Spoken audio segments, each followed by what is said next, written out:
Mr. President, I would like to thank you for convening this debate on the reform of peacekeeping.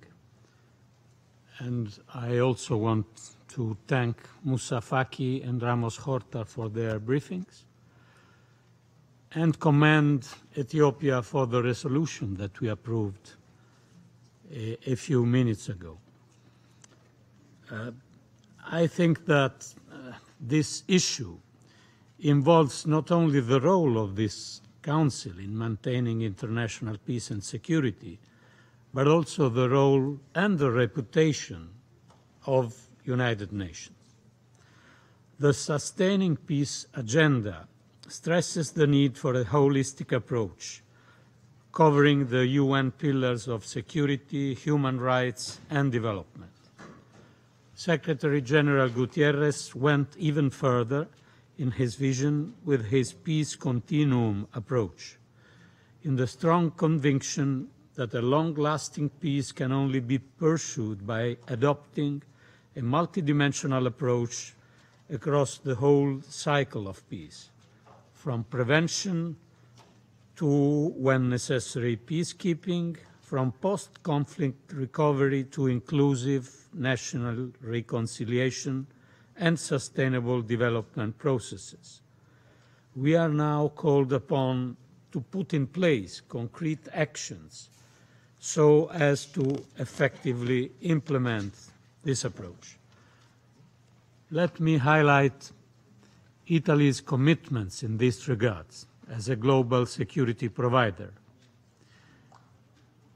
We are very proud of being the first contributor of blue helmets in the Western group and one of the most generous financial supporters. We are committed with current UN peacekeeping operation in Lebanon, with about 1,100 units in Kosovo, Cyprus, and Mali.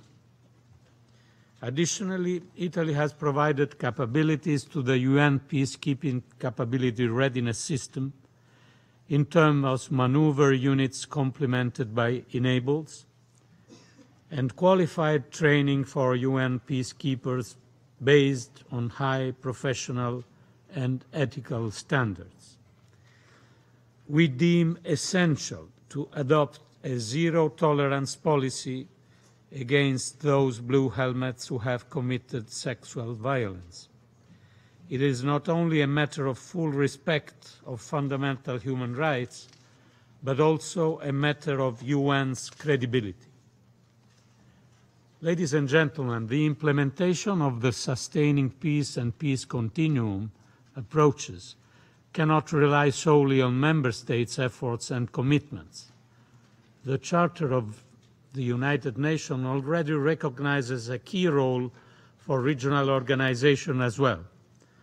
This Council fully acknowledged them as an important resource to provide local solutions to local problems. In this context, let me welcome in particular once more the recent initiative by the G5 Sahel and its newly established force. The recent agreement and reports of UN Secretary General and the President of the African Union Commission constitute a significant step forward, marking the outset of the strategic partnership between the two organizations and paving the way for a wider approach. Today, African problems are our problems. In order to concretely ensure an effective operational cooperation, we are in favor of exploring the use of assessed contributions for the African Union peacekeeping missions. But I would also like to stress that it is important as well to ensure that the appropriate set of requirements in terms of troop quality, training, equipment, and high accountability standards is met. In this regard, Italy is ready to provide its full support.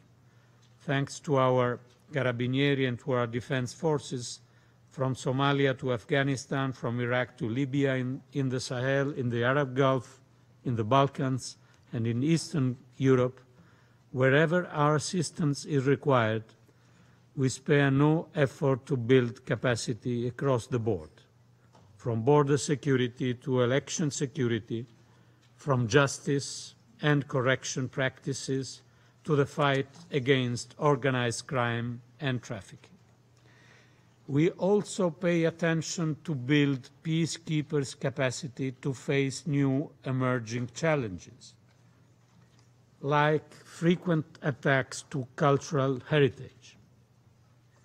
In this regard, let me just quickly remind our Unite for Heritage Task Force, established in cooperation with UNESCO, an endeavor that arises from our common cultural identity and resonates with this Council's unanimous adoption of Resolution 2347 on the protection of cultural heritage in conflict-affected areas. Mr. President, we must ensure that the commitments we have undertaken in support of peacekeeping are effectively implemented. Budgetary and financial consideration are a very, very important aspect. But we must avoid prioritizing cost considerations over peacekeeping missions' effectiveness. This is our main goal, if we want to point at the long-term solution. It is a matter of the credibility of this Council, which needs to demonstrate to the international community its capacity to rapidly and effectively respond to current new international challenges and threats to international peace and security. It is not an easy task, but it is our primary duty established in the United Nations Charter. Thank you for your attention. I thank His Excellency Prime Minister Gentiloni for his statement.